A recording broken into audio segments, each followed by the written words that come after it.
FDA review. That's a product that Elite will receive a profit share on when it's launched.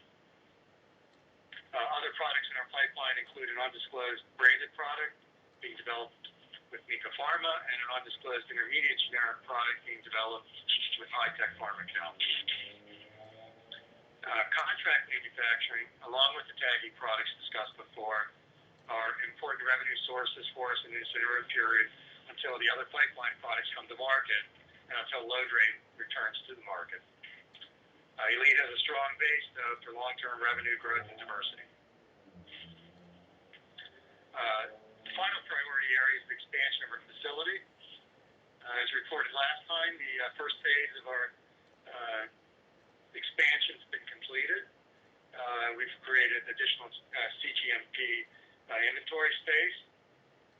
For the manufacturing space expansion, we're awaiting a couple key pieces of equipment before we can begin our validation work. An FDA inspection then will be required prior to initiating the use of this new space. This expansion of the facilities allows us to grow in a cost-efficient manner and will allow us to meet the manufacturing needs of the products in our pipeline. The total area of expansion is 15,000 square feet, which approximately doubles the size of our current facility. This additional space is an important part of our growth.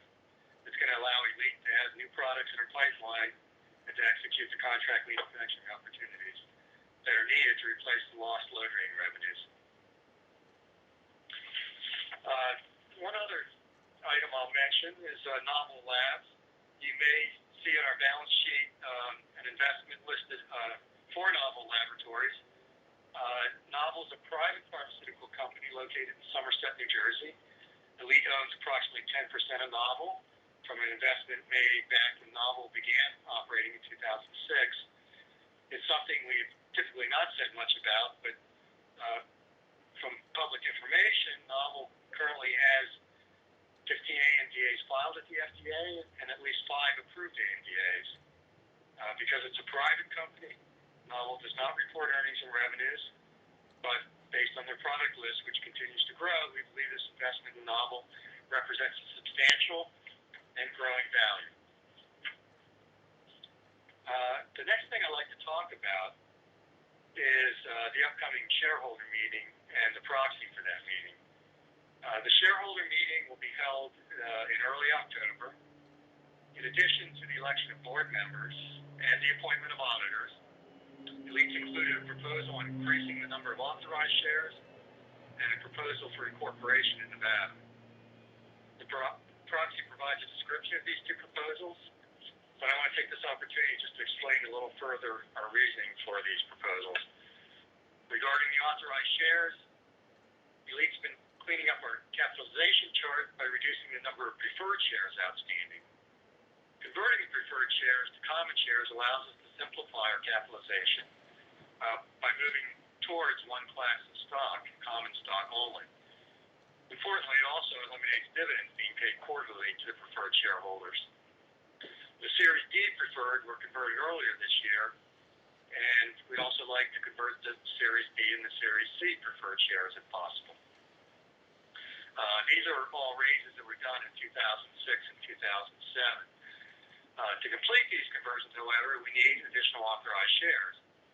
We're asking for an increase in the number of authorized from approximately 360 million shares to approximately 690 million shares. Of the 600, note that Elite now has about 635 million shares outstanding in reserve, currently for preferred shares, options, and warrants. So we're only asking for shares to convert the existing preferred shares and warrants that have been issued previously. So of the 635 million shares, just over 243 million are common shares, and the balance is reserved for conversion of warrants, options, and the Series B and C and other preferred. It's possible not all shares will be converted, but we want to hold the underlying shares in reserve nonetheless for conversion.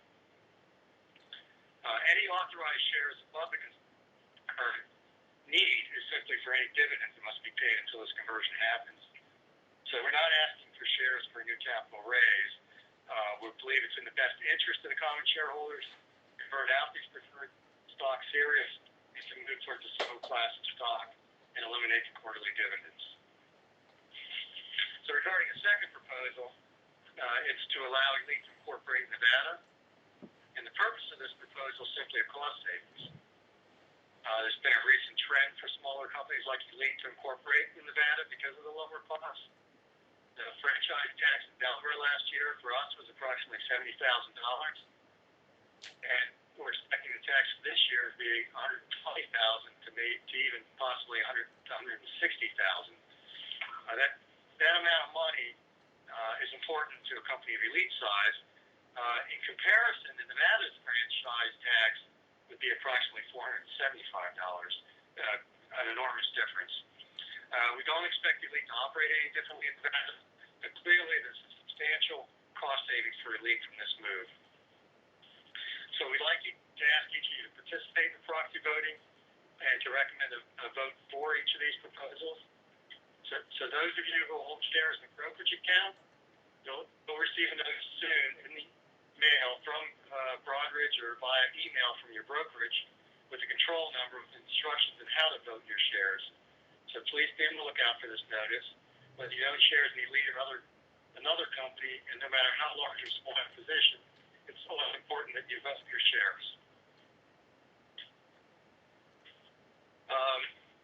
So in summary, I just want to say that Elite's made significant progress in 2011, including the following accomplishments.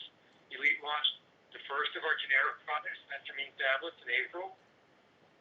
Elite's obtained 3 contract manufacturing opportunities this year, and the first of these, methadone, we expect to begin very shortly. The second and third manufacturing opportunity will be for Mika Pharma, and these products are products that will be marketed by activists.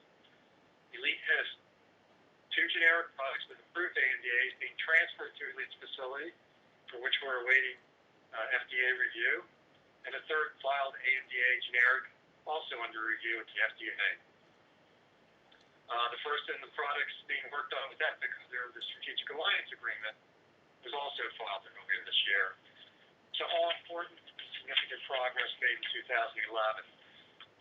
In summary, these opportunities, Elite's contract manufacturing opportunities, the new generic products, are all going to begin to fill in the revenue gap left by the loss of the low drain products until those products come back on the market.